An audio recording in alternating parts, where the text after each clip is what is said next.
The wind howled mercilessly across the frozen expanse, tearing through the icy peaks of the Alaskan wilderness like a beast with endless hunger. For miles in every direction, there was nothing but endless white, broken only by jagged cliffs and the occasional silhouette of ancient pines. It was here, on one of the most isolated mountaintops in the region, that Dr. Eleanor Kane made her home. Perched on the summit was Summit Station, a research facility designed to withstand the harshest conditions on Earth. Most outsiders believed it was solely dedicated to studying climate patterns and the behavior of Arctic storms, but there were secrets buried deep beneath the snow, secrets Eleanor had vowed to protect. She stood on the balcony outside the main structure, her breath forming ghostly clouds in the freezing air. Dressed in heavy winter gear, her face was partially obscured by the fur-lined hood of her coat. Her eyes, however, were sharp and vigilant, scanning the horizon. At 42, Eleanor still carried the aura of someone who had seen war firsthand. There was a calmness to her movements, the kind of calm that came from having survived battles few others could imagine. She knew storms, both natural and man-made, and today, the air felt wrong. Eleanor's instinct was confirmed when her satellite feed began to glitch inside the station. She stepped inside, brushing off the snow from her parka, and walked toward the control console in the central lab. The walls were lined with weather monitoring equipment, digital maps of Arctic wind patterns, and screens showing satellite imagery of the surrounding area. The screen flashed, displaying a low-resolution image of a convoy of helicopters flying just beyond the mountain range to the south. Helicopters? Out here? She murmured to herself, narrowing her eyes. It wasn't just unusual, it was suspicious. No authorized flights were scheduled for this sector of airspace, and certainly not in conditions like this. A few clicks later, she accessed the regional air control records. No flight plans had been registered. The radio at her workstation crackled to life, and a familiar voice broke through the static. "Eleanor, it's Archer. You seeing what I'm seeing?" She picked up the receiver. "Affirmative. Looks like 4 birds heading toward my sector. No markings on them. Military-grade hardware, maybe ex-contractors." "That's what I figured. They crossed the border from Canadian airspace 20 minutes ago. They're not supposed to be there." Eleanor's lips pressed into a thin line. "They're heading for Summit Station." Damn. "Any idea who?" "Not yet, but I've got a bad feeling. Get me whatever intel you can on recent activity in the region. I'll prep on my end." "You got it. Stay frosty, Kane." The line went dead. Eleanor exhaled slowly, centering herself. She hadn't had to think like a soldier in years, but those instincts never truly left. As she began securing the station's external defenses, her mind raced through possibilities. She had spent a decade in special operations before retiring from the military. Missions in frozen war zones had shaped her understanding of survival under the harshest conditions. After leaving that life behind, she had taken this research post, hoping for peace and quiet. But deep down, she knew peace never lasted. She activated the perimeter sensors, a series of motion detectors and thermal imaging cameras disguised as part of the weather station's equipment. If anyone approached the station, she would know long before they reached the gates. As Eleanor moved through the corridors of the facility, she reflected on what might have drawn these helicopters here. The answer wasn't hard to find. The facility's data storage contained sensitive information, research on extreme weather phenomena that certain rogue organizations had shown interest in. Climate manipulation had become a topic of interest in black market circles, especially among groups that sought to weaponize natural disasters. A familiar growl greeted her as she entered the lower section of the station. Kodiak, her German shepherd, wagged his tail and padded toward her. The dog had been her loyal companion for years, a reminder of the life she'd tried to build away from the battlefield. "Looks like we're going to have company," she said, scratching behind Kodiak's ears. "We'd better get ready." By late afternoon, the storm began to brew on the horizon. Thick clouds rolled in from the north, dark and heavy with impending snow. Eleanor watched the skies from the station's observation deck. The helicopters hadn't appeared yet, but she knew they were out there. She could feel it, like the distant tremor of an avalanche waiting to fall. Her mind snapped into focus as an alert pinged on the console.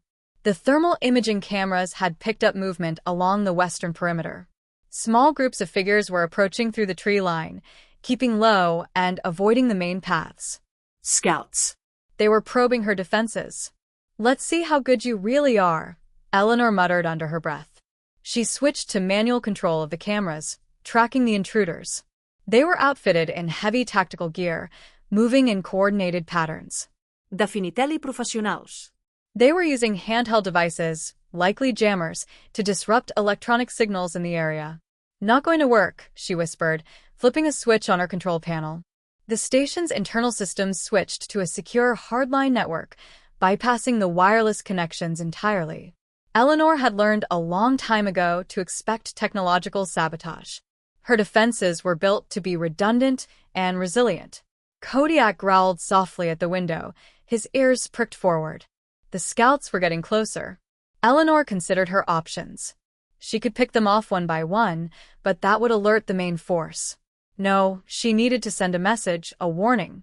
Grabbing her winter gear and a custom-made rifle from the armory, she slipped out the rear exit of the station.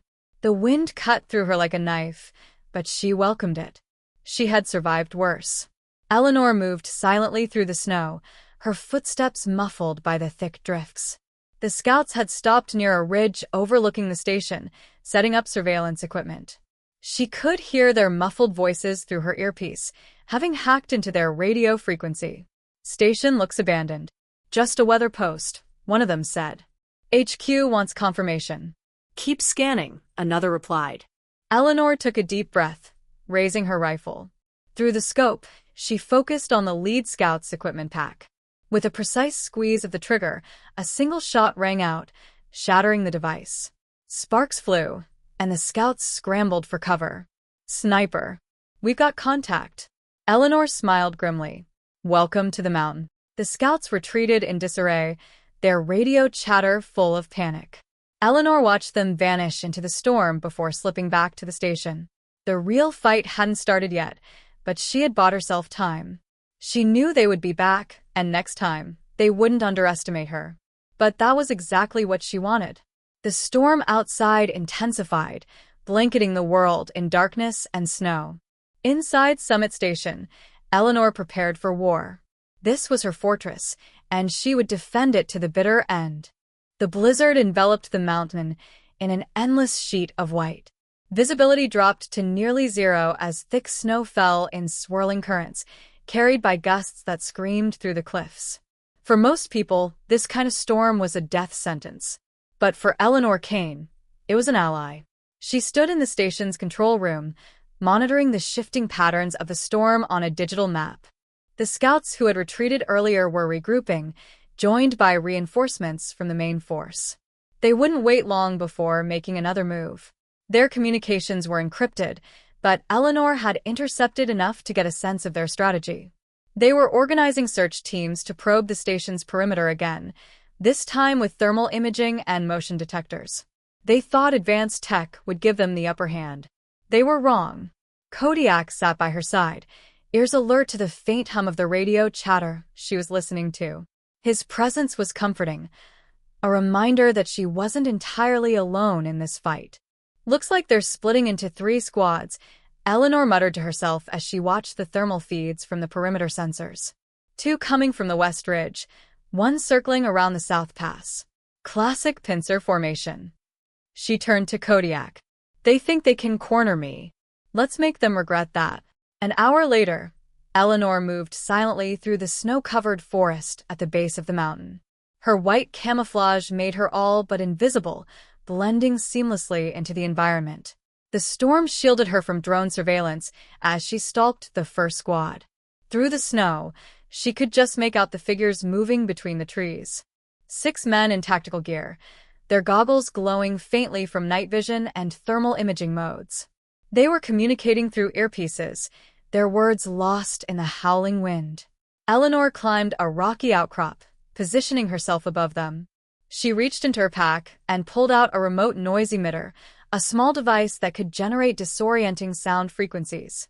Setting it to mimic the crack of distant gunfire, she activated the device and tossed it into the trees on their left flank. Contact. Left side. One of the men shouted, raising his weapon as the sound echoed through the forest. The squad scattered, moving to secure the area. Eleanor moved swiftly along the ridge, circling around to their right. With practiced precision, she disabled one of their drones by firing a suppressed shot into its rotor from above. Sparks flew as the device spun out of control and crashed into the snow. Drones down, another voice called. Switch to fallback comms. We're being jammed. The group's confusion deepened. Their movements became erratic, breaking formation as they struggled to regain control of the situation. Eleanor used their disarray to her advantage, quietly disabling their equipment one piece at a time. A motion sensor fried. A thermal scope shattered. They were starting to panic. This is all wrong, one of them muttered. HQ said this place wasn't fortified. What the hell is going on? Keep it together, their squad leader barked, but Eleanor could hear the strain in his voice. Satisfied that she had disrupted their operations, Eleanor withdrew into the storm. She wouldn't take them all down at once. That wasn't the plan. Fear was a far more effective weapon than bullets. Let them think they were being hunted by something unseen. Let them make mistakes. Back at the station, Eleanor regrouped and checked the surveillance feeds. The other two squads had halted their advance after hearing garbled radio transmissions from the first group. Good, she whispered. Hesitation means time. Time means control. The memories came flooding back as she reviewed the map. Years ago, she had run similar operations in the Arctic Circle, hunting down hostile forces in frozen wastelands. Those missions had been brutal. Stealth, sabotage, and psychological warfare were the only ways to survive. Now, she was using the same tactics here, turning the wilderness into her battlefield. But this wasn't just about survival. She clenched her fists, the weight of the past pressing down on her. She had chosen this remote station because it was supposed to be a refuge, a place where she could finally leave the violence behind. But fate had a cruel sense of humor. Once again, she found herself fighting shadowy enemies in a world of ice and cold. Meanwhile, on the southern pass, the third squad advanced cautiously through the blizzard. Their leader, a veteran named Hale, knew something was wrong. The mission briefing had been clear. Summit Station was a small, isolated outpost with minimal security. Yet they had already lost a drone and were receiving fragmented reports of sabotage. Thermal scans are glitching, one of his men reported. The snow's screwing with our equipment. Hale gritted his teeth. Keep moving. We don't have the luxury of waiting this storm out. HQ wants that data, and we're not leaving without it. The team pressed forward, unaware that Eleanor had already set her next trap. Hidden beneath the snow along their path were pressure-activated sound decoys. As soon as the first man stepped on one, a series of loud metallic clinks echoed through the pass, simulating the sound of grenades being armed. Shit! Fall back. Hale yelled, diving for cover. The team scattered, expecting an explosion that never came. Eleanor watched from a concealed position nearby, smirking as confusion spread through their ranks. She didn't need explosives to disrupt them. Fear and uncertainty were enough. Hours passed, and the storm showed no signs of letting up. Eleanor returned to the station, her body aching from the cold and exertion. She sat by the fireplace in the living quarters, letting the warmth seep into her bones. Kodiak lay beside her, his head resting on his paws. As she stared into the flames, memories of her last mission resurfaced. It had been in a place much like this, an Arctic stronghold where she and her unit had been tasked with dismantling a rogue faction. They had won that battle, but at a terrible cost. She had buried too many friends in the ice. This time, she wouldn't lose anyone. Her thoughts were interrupted by the sound of static on the radio. Archer's voice came through, faint but clear enough to understand. Eleanor, you there? Just got some intel for you. Looks like your visitors are from an outfit called Northern Claw. They've been linked to black market weapons trafficking, and rumor has it they're after bioresearch data. Eleanor's jaw tightened. Makes sense. They probably think the station's storing classified climate manipulation tech. That's the working theory. You've stirred up a hornet's nest, Kane. They're not going to back down easily. I'm counting on it, she replied, her voice cold as the storm outside. As the blizzard raged on, Eleanor knew the real battle was only beginning. She had the terrain, the storm, and her experience on her side. But Northern Claw wouldn't stop until they had what they wanted, or until she buried them in the snow. And she intended to do exactly that. The storm showed no signs of stopping. Snow continued to fall in thick waves, blanketing every surface in silence. For anyone unfamiliar with this environment, the endless whiteness was disorienting. There were no clear paths, no landmarks, just the oppressive cold and an ever-present sense of isolation. But for Eleanor Kane, the mountain was a weapon, and she knew exactly how to wield it. In the control room of Summit Station, Eleanor watched the thermal feeds flicker and glitch as the storm's interference worsened. Despite the whiteout conditions, she could still see signs of movement. Figures struggling through the snow, their formation loose and uncoordinated. They're cracking already, she muttered, adjusting the camera angle on one of the drones she'd hidden near the southern pass. The storm wasn't just a natural barrier, it was part of her strategy. The blinding snowfall would sap the enemy's morale, confuse their equipment, and force them into making desperate decisions. Kodiak sat by her feet, his ears twitching as he listened to the faint hum of the control panel. He sensed the tension in the air, just as Eleanor did. She reached down to scratch his head. It's a waiting game now, boy. Let them think they have control. We'll show them soon enough. Elsewhere on the mountain, squad leader Hale was beginning to regret every decision that had brought him to this moment. His team was scattered and freezing, their communication system barely functional. Status check. Hale barked into his radio, trying to establish contact with the other squads. All he got in return was static. Thermal's useless, one of his men reported, huddling behind a tree for cover. Storm's throwing off all the readings. We can't see more than 5 meters ahead. Hale swore under his breath. They had underestimated both the terrain and the enemy. When they'd first been briefed, the mission sounded straightforward, a remote weather station with minimal security. Yet now, they were being hunted by an unseen force that knew the land far better than they did.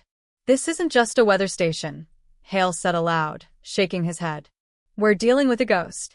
Eleanor moved like a shadow through the forest, her rifle slung across her back. The storm was her cover, muffling her footsteps as she navigated the terrain with ease. She had memorized every path, every blind spot. This mountain was her domain, and these invaders were out of their depth. She stopped at a high ridge overlooking the western valley, where another squad had set up a temporary base camp. They deployed portable floodlights to push back the darkness, their beams cutting through the snow in wide arcs. Eleanor smiled grimly. Light was a double-edged sword. Out here, it only made them more visible. Pulling a small EM disruptor from her pack, she activated the device and tossed it into the camp's perimeter. The floodlights sputtered and died, plunging the area into darkness. Shit. Lights are down, a voice shouted from below. Backup power, now. Negative. All circuits are fried. Panic spread like wildfire. Eleanor moved closer, her footsteps silent as she flanked the camp. The men scrambled to restore their equipment, their disorganized movements making them easy targets. Eleanor didn't need to fire a single shot. The storm would do her work for her. She raised her radio, tuned to their frequency, and spoke in a low, calm tone. You don't belong here. The voice crackled across their headsets, sending a shiver down their spines. Who the hell was that? One of the soldiers whispered, spinning in circles as if expecting a ghost to materialize. Eleanor switched off the radio and vanished into the storm. She knew the psychological impact of fear better than most. Let them imagine things lurking in the snow. Let paranoia take hold. In the command vehicle stationed at the mountain's base, Dante Cruz, Northern Claw's tactical commander, was growing increasingly frustrated. His teams were scattered across the mountain with no reliable communication, and their progress had stalled completely. This is unacceptable, Dante growled, slamming a fist on the table. We should have had control of the station hours ago. One of his tech specialists looked up from his console. The storm's jamming everything, thermal, radio, even satellite feeds. We're blind out there. Find a way to fix it, Dante snapped. I don't care if you have to drag those men back here on foot. We're not leaving without that data. Another officer hesitated before speaking. Sir, what if the station isn't what we thought it was? This feels like a setup. Dante narrowed his eyes. Are you suggesting we're dealing with a military installation? I'm not sure, but someone up there knows how to fight. This isn't random sabotage. It's coordinated. Dante's jaw tightened. He wasn't about to admit it aloud, but he had been thinking the same thing. Whoever was behind this wasn't just some scientist caught off guard. They were facing a trained professional, someone who understood psychological warfare and guerrilla tactics. Send in the recon drone, Dante ordered. We'll pinpoint their location and end this. Back at Summit Station, Eleanor watched the skies through a pair of binoculars. She spotted the recon drone as it rose above the tree-line, its sensors scanning for heat signatures. Thought you might try that, she muttered. She activated a secondary set of disruptors, strategically placed around the station's perimeter. The drone's camera feed flickered and distorted as it flew into the interference zone. Its navigation system malfunctioned, causing it to drift off course. Control lost, she heard over the enemy's radio channel. Drones not responding. A few seconds later, the drone spiraled downward, crashing into a snowbank. Eleanor smiled. Another tool neutralized. The storm raged on, but Eleanor's control over the battlefield grew stronger with every passing hour. Northern Claw was bleeding resources and morale, their men stumbling blindly through an environment designed to destroy them. She returned to the station, her mind already planning the next move. The enemy was on edge, but desperation would make them reckless. That's when they would be at their most vulnerable. Eleanor Kane had survived battles in frozen hellscapes before. She knew how to turn fear into a weapon, how to make the cold her greatest ally. And tonight, the hunters would become the prey. The first rays of dawn barely pierced the storm clouds that blanketed the mountain in an eerie half-light. Snow fell relentlessly, casting a cold, silver sheen over Summit Station. Inside the control room, Eleanor watched the enemy's movements on her surveillance monitors. Despite the harsh conditions, Northern Claw was regrouping. They were done probing. They were preparing for a full-scale assault. Kodiak sat beside her, his gaze fixed on the entrance. He sensed the shift in tension, the storm of violence that was about to break over their home. Eleanor stood and stretched, rolling her shoulders to shake off the stiffness of the long night. She had spent hours playing a psychological game with Northern Claw, baiting them with traps and misdirection. But now the game was ending. The enemy would throw everything they had at the station, and she had no intention of letting them leave the mountain alive. Her radio crackled to life. Eleanor, it's Archer, came the voice of her old contact. Just got word from my source. Northern Claw's bringing in the rest of their forces. They've got armored support, and at least 2 more choppers heading your way. Eleanor's expression hardened. So, they're finally committing everything. Looks that way. They're desperate to finish this. Good, she replied quietly. It'll make them easier to break. The wind howled outside the metal walls of Northern Claw's mobile command center, but inside, the tension was palpable. Dante Cruz paced in front of a tactical display showing a digital map of the mountain. His officers stood around him, silent and waiting for orders. We're done playing her game, Dante snarled, slamming a fist on the table. We've been reacting to her every move. That ends now. He pointed to the map, indicating multiple paths leading to Summit Station. We'll hit her from 3 sides. Alpha Team takes the southern approach with the snow vehicles. Bravo Team will advance along the western ridge, and Charlie Team assaults the main gate. Our air support will provide cover and cut off any escape routes. Sir, one officer spoke up hesitantly. Our equipment's still experiencing malfunctions. The storm is disrupting. Then adapt, Dante snapped. She's one woman. I don't care how good she is. We have the numbers, the firepower, and the hardware to level that station. We're taking it today. The officers nodded grimly and relayed the orders. Outside, engines roared to life. Armored snow vehicles and heavily armed squads began their advance through the storm. Eleanor stood on the observation deck, the cold wind biting at her face. She could hear the distant rumble of engines, the vibrations faint but unmistakable through the frozen ground. "They're coming, Kodiak," she said softly. The dog growled in response, his hackles rising. She moved swiftly through the station, activating the next phase of her defenses. Hidden panels slid open in the snow around the perimeter, revealing a series of automated turrets and motion-triggered decoys. She had spent years preparing for this scenario, turning the mountain into a fortress that appeared deceptively vulnerable on the surface. Back in the control room, she activated her command grid. Multiple screens displayed live feeds from hidden cameras and sensors positioned throughout the forest. The enemy was advancing in 3 columns, just as she'd predicted. "You're walking right into it," she murmured. Eleanor keyed her radio, sending a secure signal to Archer. "Archer, I'm locking down the perimeter. If this goes south, you know what to do." "Copy that," Archer replied. "Stay sharp, Kane. You've got a lot of eyes on you." "I always do." She cut the connection and prepared for war. The Southern Squad, Alpha Team, moved in with snow vehicles, their headlights cutting through the blizzard. They advanced cautiously at first, scanning for traps or ambushes. But when they reached the lower perimeter, nothing happened. "Looks clear," their squad leader said over the radio. Moving to the next checkpoint. They didn't realize that Eleanor was watching from above, hidden in a camouflaged sniper's nest. She waited until they were fully inside the perimeter before activating a remote trigger. Beneath their vehicles, ice-breaking charges detonated, collapsing the frozen ground into a series of sinkholes.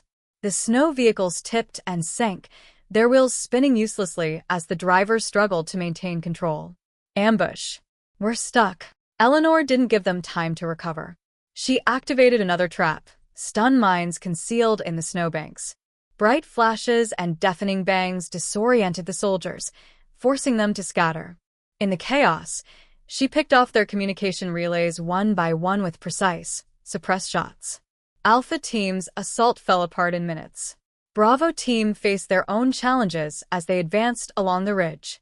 The path was narrow and treacherous, lined with jagged rocks and steep drops. Visibility was almost non-existent as the storm intensified, but the team pressed forward under orders. "Keep moving," their leader barked. "Station's just ahead." They didn't see the infrared sensors hidden among the rocks until it was too late. Eleanor triggered a sequence of sonic disruptors, emitting low-frequency vibrations that threw off their balance. Soldiers slipped and fell, some tumbling down the icy slopes. "We're under attack," one of them shouted, firing blindly into the storm. Eleanor repositioned and targeted their equipment, taking out their night vision goggles and remaining drones. Within moments, Bravo Team was blind and vulnerable, trapped in a terrain designed to punish overconfidence. At the main gate, Charlie Team brought the full force of Northern Claw's firepower. They advanced with armored shields and heavy weapons, hammering the station's outer defenses with gunfire. Floodlights illuminated the area, cutting through the storm with blinding intensity. But Eleanor had prepared for this too. She activated the station's power grid, sending an electrical surge through the hidden defense lines. Several of the armored vehicles sputtered and died as their systems were shorted out. The floodlights flickered and went dark. "Keep pushing," their commander yelled. They breached the outer fence, only to find the inner courtyard empty. No signs of resistance. No soldiers. Just rows of abandoned equipment. "It's a trap," someone whispered. Eleanor watched from the shadows, her finger resting on a final trigger. She waited until Charlie Team was fully committed before springing the last surprise, pressure-triggered gas canisters releasing a dense, non-lethal fog that blinded and disoriented them. In less than an hour, all 3 attack teams were in full retreat. Northern Claw's carefully coordinated assault had collapsed into disarray. Soldiers stumbled through the snow, abandoning vehicles and weapons as they scrambled to regroup. Eleanor listened to their fractured radio transmissions with a cold smile. "We're pinned down. Requesting immediate air support." "Negative." Air support is grounded. We've got no extraction. Fall back. We're exposed out here. She keyed her radio and broadcast on an open frequency. This mountain doesn't belong to you, she said softly. Go home. If you stay, the storm will bury you. Her voice echoed across their channels, fueling their panic. As dawn broke fully, the remnants of Northern Claw's forces retreated down the mountain.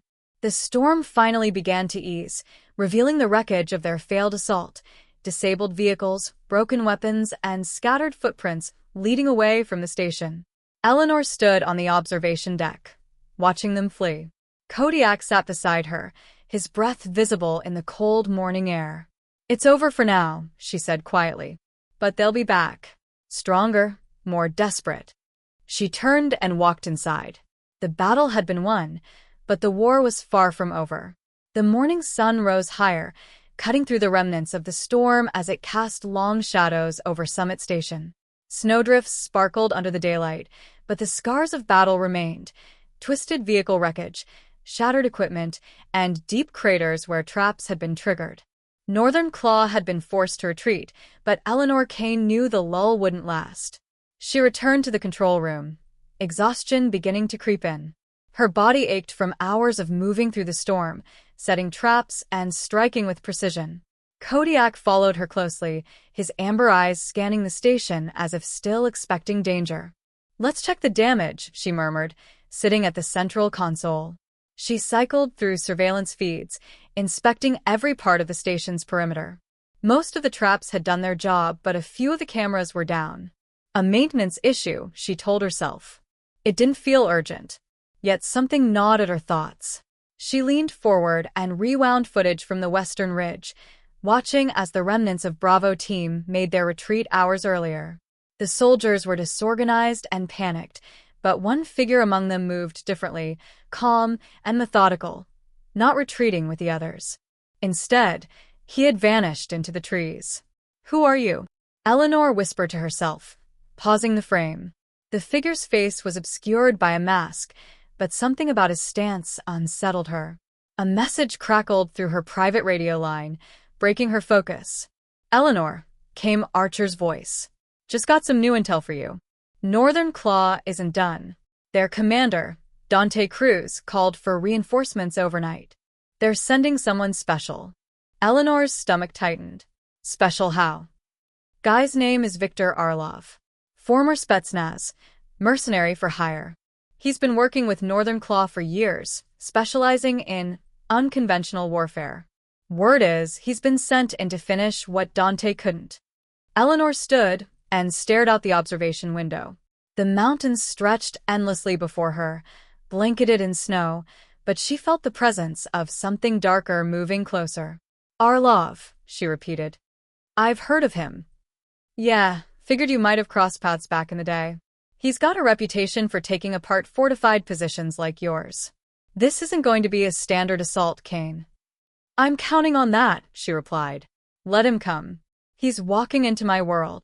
The atmosphere in the camp was tense. Soldiers moved with a sense of urgency, loading fresh supplies and prepping for the next mission. Some looked shaken, others hardened with grim determination. They whispered among themselves about the woman on the mountain, the ghost who had turned the storm against them. Inside the command tent, Dante Cruz stood with his arms crossed, watching as Viktor Arlov examined the tactical map. Arlov was a tall man with cold, calculating eyes that seemed to miss nothing. His presence radiated quiet menace, and the soldiers around him kept their distance. Your first mistake, Arlov said after a long silence, was underestimating your opponent. You treated this like a raid. This is a war. Dante scowled but didn't argue. We had the numbers and firepower. The storm screwed us over. The storm was a tool. She used it against you, Arlov replied, tracing the mountain paths on the map. This Kane, she's not just a survivalist. She's trained. Probably special forces. And she's been preparing this ground for years. If you want to win, you need to stop thinking like a soldier. What do you suggest? Deprive her of control. Isolate her from her terrain. Cut off her resources. Force her to make mistakes. Dante nodded slowly. We've got air support back online. We can launch a second assault by midday. No, Arlov said sharply. We wait. Let her think she's safe for a while. Fear and exhaustion will do half the work for us. When we move again, it will be surgical and final. Dante didn't like waiting, but he knew better than to question Arlov's expertise. Fine. But when we hit her, I want no loose ends. Arlov's thin smile was devoid of warmth. Loose ends are not in my vocabulary. The storm had passed, leaving a still and deadly silence across the mountain. Eleanor patrolled the perimeter with Kodiak, her eyes scanning for signs of movement. The retreat had been too sudden, too easy. She knew they would come back, and the next attack would be different. The forest felt too quiet. Even the wind had stilled. Halfway through her patrol, she stopped near one of the disabled vehicles left behind by Northern Claw. Snow had already begun to bury it, but something about the scene didn't sit right. Eleanor knelt and examined the ground around the wreckage. Tracks. They were faint but recent. Someone had circled back to this spot after the battle. The footprints led deeper into the forest, toward a narrow gorge that Eleanor knew well. It was a natural choke point, a place where an ambush could be devastating if someone had studied the terrain. Kodiak, she whispered, motioning for him to follow. They moved quietly through the trees, tracking the footprints as they wound through the gorge. The snow muffled her steps, but her senses were on high alert. Every instinct told her she was being watched. Suddenly, Kodiak froze and growled low in his throat. Eleanor stopped beside him and scanned the ridge above. A shadow moved. Her rifle was in her hands in an instant, but when she aimed at the ridge, the figure had already vanished. You're good, she muttered under her breath. But I'm better. She moved quickly to higher ground, circling around to get a better view of the gorge. Whoever was out there, they were skilled, probably one of Arlov's advanced scouts. But this was her mountain, and she knew how to hunt in its depths. Eleanor took a deep breath and steadied herself. The enemy thought they were the hunters now. That was their first mistake.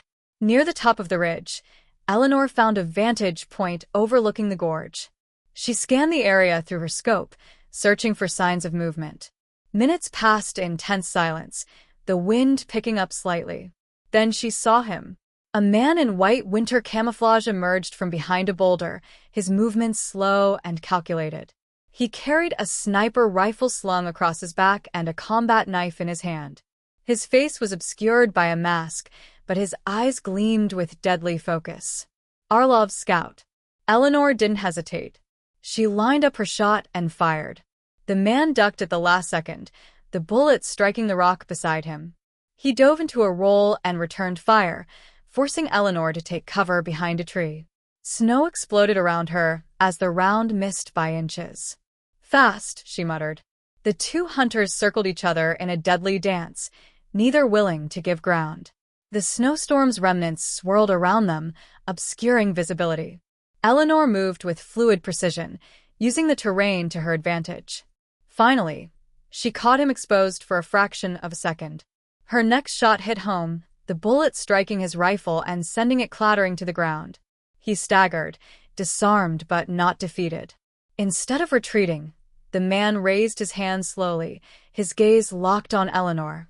He spoke for the first time, his voice low and accented. Victor sends his regards. Eleanor narrowed her eyes. This was just the beginning.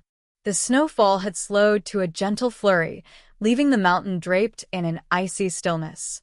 Eleanor stood at the edge of the ridge, her rifle aimed steadily at the disarmed scout. The man showed no signs of fear. Even with his weapon lying useless in the snow, his posture remained confident. Victor sends his regards, he repeated, his voice steady and low. Snow blanketed the mountainside, casting an eerie silence across the terrain.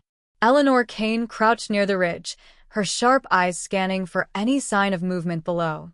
The track she had followed led her to a choke point deep in the gorge, a natural ambush site. She knew instinctively that whoever was out there was not an ordinary scout. This wasn't random. Someone had been studying her, learning how she operated on her own terrain. It was a message, carefully crafted to tell her she was no longer just the hunter. The voice over the radio haunted her thoughts. Archer's warning still echoed in her mind. Viktor Orlov. They've sent him. Viktor Orlov. She had heard of him before. A legend in mercenary circles, trained in asymmetric warfare, with a reputation for dismantling fortified targets through patience and precision. He didn't rely on brute force. He took control of the battlefield one step at a time. He was a predator in his own right, one who would thrive in the kind of psychological warfare Eleanor excelled at. She swept her rifle across the tree line, her finger resting lightly on the trigger. The silence stretched on, broken only by the soft crunch of snow beneath her boots as she shifted position. Kodiak, her loyal German shepherd, moved beside her with an air of quiet alertness. The dog's senses were as sharp as her own, his ears twitching with every distant sound. Eleanor had been baiting Northern Claw since the beginning, turning the storm and terrain into her greatest allies. But this was different.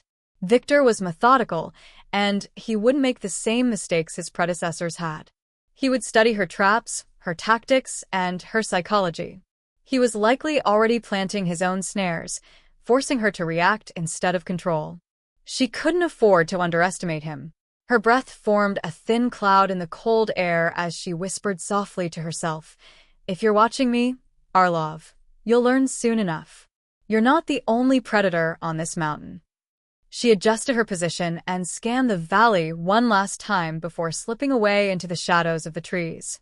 Several miles below, Viktor Orlov stood by the edge of a frozen ridge, overlooking the freshly fortified command post that Northern Claw had established overnight. Trucks and armored vehicles were lined in neat rows, camouflaged beneath white tarps. Engineers reinforced the perimeter with heavy equipment, while soldiers patrolled the area with tense, alert eyes. Dante Cruz approached Victor, his boots crunching through the frost-covered ground. His frustration was obvious. The last assault had been a disaster. His men had been routed by traps, ambushes, and psychological tactics they hadn't anticipated.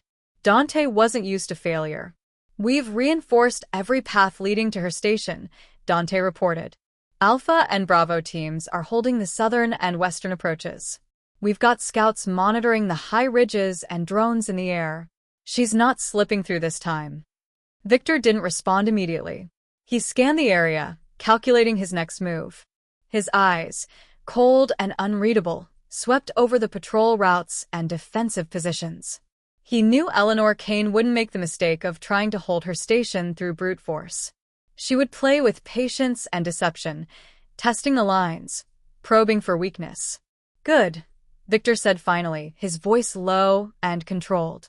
"But defense won't be enough. You need to apply pressure. Force her to make mistakes." Dante crossed his arms, his jaw tightening. "We tried pressure before. It didn't exactly work out for us. This woman knows the terrain better than we do. She's got years of experience playing these games." "And that's exactly why she'll fall," Victor replied, his tone almost dismissive. "Experience breeds overconfidence. She's used to having control. We'll take that away from her one layer at a time." He turned to one of his lieutenants. "Deploy forward scouts. Find every supply cache, every hidden route. Cut off her access to resources. And increase the jamming field. No more surprise transmissions." The lieutenant nodded and walked off to relay the orders.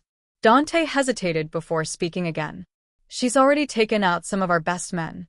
We can't underestimate her." "I'm counting on her being dangerous," Victor said with a faint smirk. "But she's still human. Everyone makes mistakes. We just need to wait for the right one." At Summit Station, Eleanor monitored the enemy's movements from her command console. Drones buzzed faintly in the distance, patrolling the air above the southern paths. Reinforcements had arrived. Trucks, armored vehicles, and supply convoys now fortified the enemy's presence across the mountain. It was clear they were no longer trying to rush her position with overwhelming force. This was a siege. "They're setting up for the long haul," she muttered under her breath. "Orlov's trying to wear me down." Her hands moved swiftly over the control panel, analyzing every camera feed and sensor reading. The enemy was growing smarter. They hadn't triggered any traps in hours. They were adapting, learning to navigate without falling into the same mistakes. Victor was orchestrating the entire operation like a grand chess match, slowly taking control of the battlefield piece by piece. Eleanor keyed her radio, connecting to Archer's secure line. Archer, what's the status on their supply routes? Convoys are moving steadily along the southern pass, Archer replied. Looks like they've got multiple patrols covering the main route. I'm seeing heavy escorts too. They're not leaving anything to chance. Eleanor leaned back in her chair, considering her options. Attacking the supply lines would force them to stretch their resources, but it would also expose her position. Victor would anticipate an ambush. He was likely expecting her to retaliate. She sighed, running a hand through her hair. This wasn't a situation where brute force would win the day. She needed to think 3 moves ahead, just as Victor was doing. We hit them where they least expect it, she finally said. Send me the coordinates of their next convoy. I'm going to disrupt their logistics, but not in the way they're anticipating. You got it, Archer said. Be careful out there. They're tightening the noose. Eleanor gave a grim smile. They're not the only ones who know how to lay traps. She stood and prepared her gear. Kodiak barked softly at her side, sensing the shift in her mood. The calm before the next storm was always the most dangerous moment. This was a game of endurance now, and Eleanor knew how to wait for the perfect opportunity. As she moved toward the exit, she cast one last glance at the surveillance feeds. The enemy was pressing closer, their presence like a growing shadow on the mountain. But shadows could be deceiving. And in this game of predators, only the smartest would survive. Let's go hunting, she whispered, stepping into the snow. The sky above Summit Station was a pale gray canvas, heavy with the weight of an approaching storm. Eleanor Kane knelt at the edge of a rocky overlook, her rifle resting steadily in her hands. The mountain was eerily quiet, a silence that seemed to stretch out endlessly. But she knew it wouldn't last. Somewhere below, Viktor Orlov was moving his forces into position. The siege was entering its final phase. She watched through the scope, tracking the convoy Archer had reported earlier. Trucks laden with supplies crawled along the southern pass, heavily guarded by armored vehicles and patrol teams. Despite the reinforcements, there was a hint of urgency in their movements. Orlov was pushing hard now, trying to tighten his grip on the mountain before Eleanor could retaliate. But Eleanor had no intention of fighting on his terms.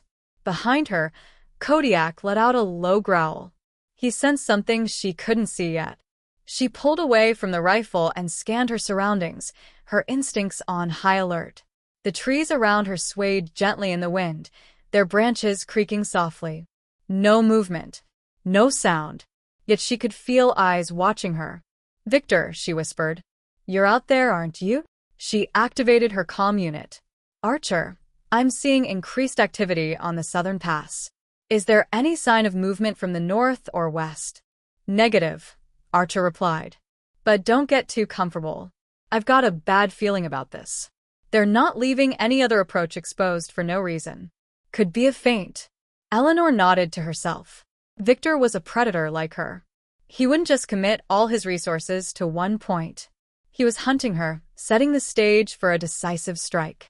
She had to make him believe that she was the one losing control.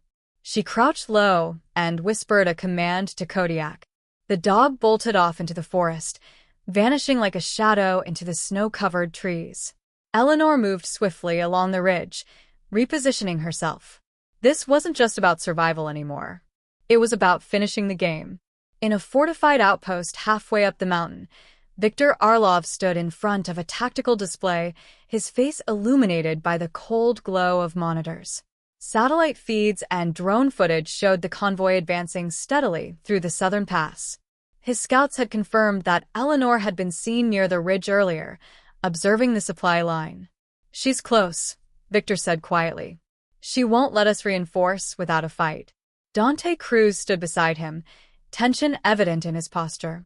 "If she attacks the convoy, we'll hit her from both sides. Our teams are already flanking the ridge."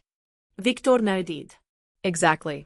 She'll think it's a standard ambush opportunity, but by the time she realizes she's surrounded, it'll be too late."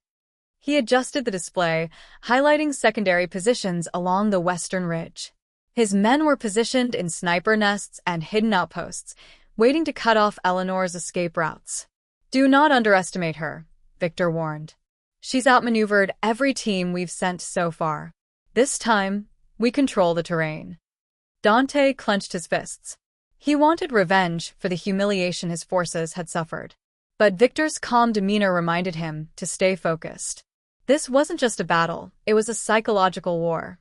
They had to break Eleanor's resolve. "Begin the operation," Victor ordered. The radios came alive with chatter as Northern Claw forces moved into position. Eleanor watched the convoy from her new vantage point. She could feel the tension crackling in the air like static electricity. The enemy was overplaying their hand. The convoy was too obvious a target, too heavily guarded. It was bait. She smiled grimly. Victor wanted her to strike first, to reveal her position and trigger his trap. But she wasn't going to play along. Moving quietly through the snow, Eleanor reached one of her hidden caches. Beneath a layer of frost-covered branches, she uncovered a signal disruptor and a series of remote detonators. She had planted these devices months ago, anticipating a siege exactly like this.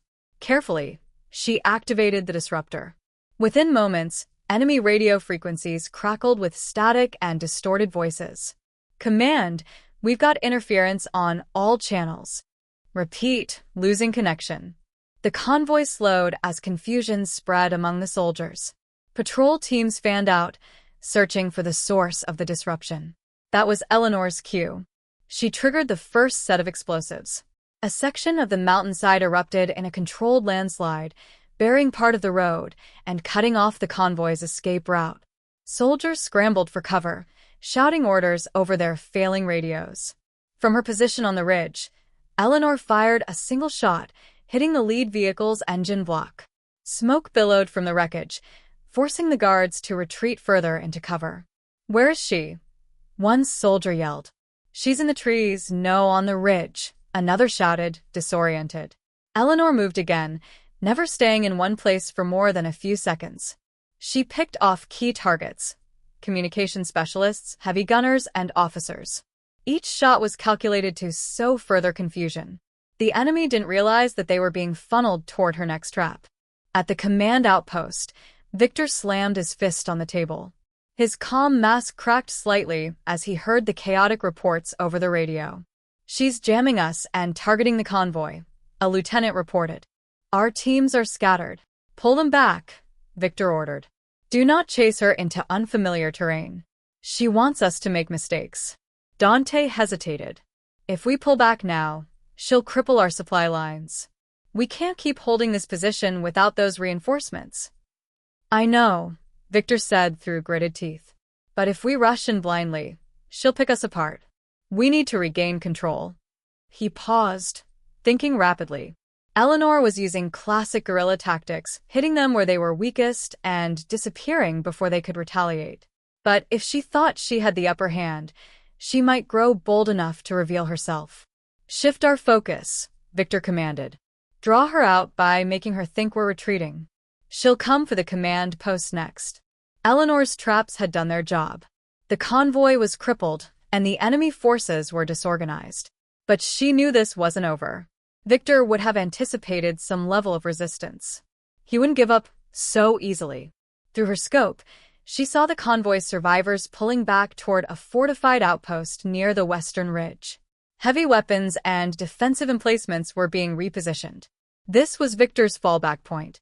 She whispered to Kodiak, who crouched beside her. "It's time." They moved silently through the forest, using hidden paths and natural cover to approach the outpost. As they drew closer, Eleanor's heartbeat steadied. She could feel the mountain itself supporting her, each rock and tree a part of the battlefield she had shaped over the years. The enemy thought they were prepared, but they had forgotten one crucial truth. This was her territory. As the storm clouds thickened once more, Eleanor prepared to strike the final blow.